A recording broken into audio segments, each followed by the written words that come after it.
Dalam video ini saya ingin melanjutkan pembahasan mengenai IM Japan gitu. Lebih fokus kepada tes atau seleksi masuk IM Japan. Nah, pertama yang ingin saya katakan di dalam tes IM Japan ini nggak sistem menggugurkan teman atau digugurkan gitu.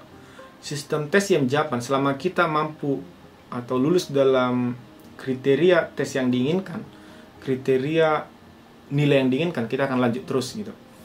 Contoh, kalau masuk polisi atau tentara, mereka memiliki kuota gitu. Contoh hanya 200, yaitu sehingga jika ada yang mendaftar 2000, maka yang mereka dapatkan adalah 200 orang terbaik. Sementara tes atau seleksi masuk IM Japan tidak. Ketika semuanya memiliki poin ataupun nilai dengan standar yang mereka tentukan, maka semuanya masuk gitu. Jadi secara apa dikatakan ya, secara basically tes IM Japan itu nggak sengit banget gitu. Tetapi banyak yang gagal. Oke, dikarenakan apa? Kita lihat saja langsung kepada tes-tes yang dilakukan untuk masuk IM Japan.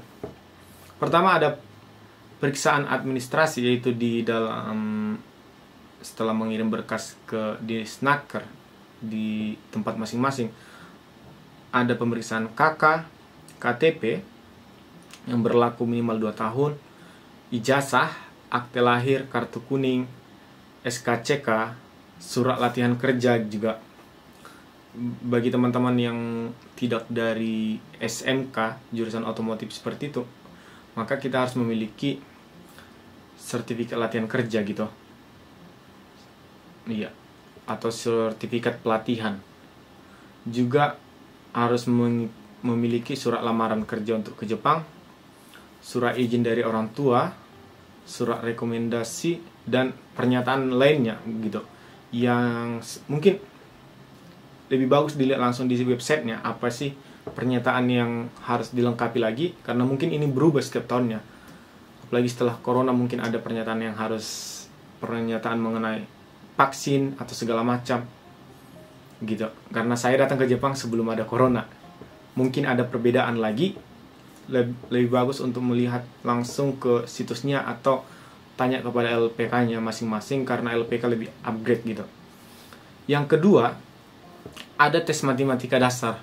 Serius, dalam tes matematika dasar ini teman-teman, ini soalnya sangat gampang, serius. Ini soal SD kelas 6. Tetapi banyak orang yang gagal dalam tes ini dikarenakan apa? Ada rasa deg-degan yang berlebihan yang membuat kita down, yang membuat kita getar terhadap saat memegang pensilnya. Saya juga nggak tahu kenapa saat melihat soal itu pertama sekali, saya berpikir ini gampang banget gitu. Dan pertama saya mengerjakan itu waktu disuruh mulai gitu, karena semuanya berpikiran sulit, jadi rasanya getar, deg-degan itu luar biasa. Banyak banget gagal dalam tes matematika dasar. Saat saya mengikuti tes ini tahun 2017, banyak banget yang gagal pada tes matematika dasar ini. Hampir 25% di sini gagal. Dari 100 hampir 25 orang. Saya juga nggak tahu kenapa. Padahal kalau dibahas, kita lihat di rumah, wow, ini sangat gampang. Sangat gampang. Ya, pembagian, perkalian, hanya sekitar itu. Tetapi bisa gagal teman-teman. Makanya harus banyak berlatih di tes matematika dasar walaupun sangat gampang. Yang ketiga ada tes kesehatan. Yang diperiksa di sini ada kesemaptaan tubuh gitu. Pengecekan tubuh gitu, gigi palsu, mata minus tidak boleh gitu. Kalau saya tidak salah, gigi palsu itu dibatasi 1 atau 2. Tapi kalau mata minus tidak diperbolehkan.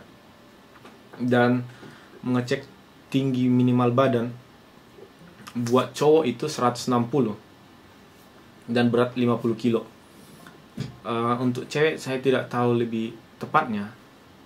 Dan jika saya tidak salah itu 150 ya teman-teman buat cewek.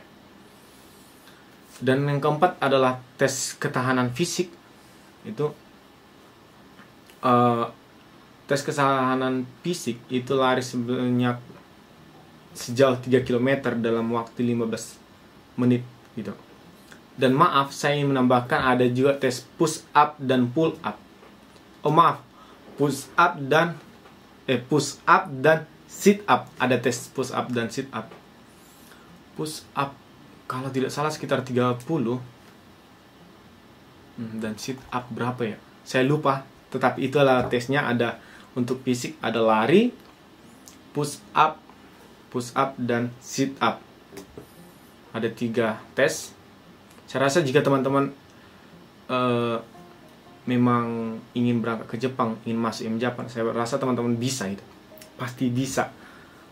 Karena kalau di dalam tes ini saya lihat, jika teman-teman sudah berjuang banget gitu, contoh lari 3 km, hanya lewat sedikit dari waktu yang ditentukan, dimasukkan kok. Karena yang mereka lihat juga selain ketahanan fisik, keseriusan daripada orang yang akan masuk IM Japan gitu. Ya saya lihat, karena ini bukan sistem menggugurkan gitu. Yang kelima, dan di sini juga banyak orang yang gagal di dalam wawancara. Karena dalam wawancara ini memang langsung dari Jepang dan langsung dari pimpinan-pimpinan IM Japan juga.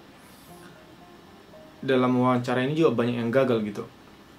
Memang yang mereka lihat adalah performance kita dalam wawasan daripada calon pemagang tentang apa yang akan mereka lakukan ke depannya, apa yang akan mereka lakukan setelah pulang dari Jepang gitu.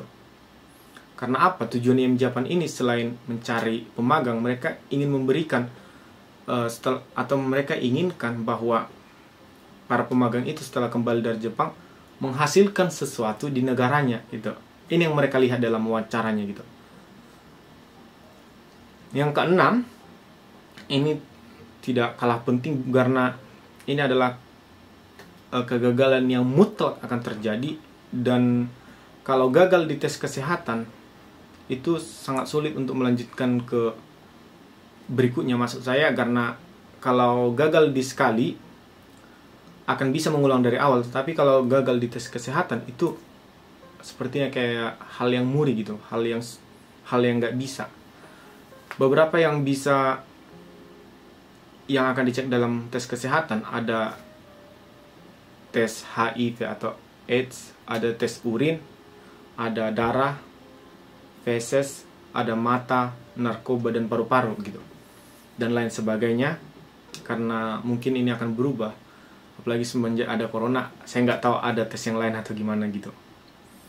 Dan yang terakhir adalah, jika teman-teman sudah sampai kepada tes yang ke-6, biasanya itu akan dikasih rehat 1 bulan atau 2 bulan, bahkan 3 bulan untuk mempersiapkan ke bahasa. Oleh karena itu, setelah teman-teman memberikan administrasi kepada Dinas Ketenagakerjaan dan mengikuti ujian sampai tes kesehatan, biasanya LPK nggak langsung mengajarkan bahasa Jepang kepada teman-teman, tetapi mempersiapkan dari 1 sampai nomor 6. Dan setelah sampai nomor 6 lulus, maka teman-teman akan dipersiapkan ke tes bahasa. Nah, dalam tes bahasa, jika teman-teman gagal dalam tes bahasa, bisa mengulang lagi tanpa harus dari awal. Tetapi kalau gagal di antara 1 sampai 6 akan mengulang dari awal. Tetapi setelah gagal di tes ke-7 akan mengulangnya di tes ke-7 aja gitu. Itu spesialnya daripada IM Japan gitu. Kita akan diberikan jatah untuk tes bahasa Jepangnya selama 3 kali. Contoh, udah mencoba 1 sampai 6 sekali dan lulus. Terus mencoba tes bahasa Jepang pertama sekali dan tidak lulus, maka akan bisa mencoba ke tes bahasa Jepang tanpa mengikuti 1 sampai 6 gitu. Ini yang spesial. Sampai 3 kali. Dan sampai 3 kali gagal terus, maka harus mengulang dari awal. Apa saja sih tes bahasa Jepang?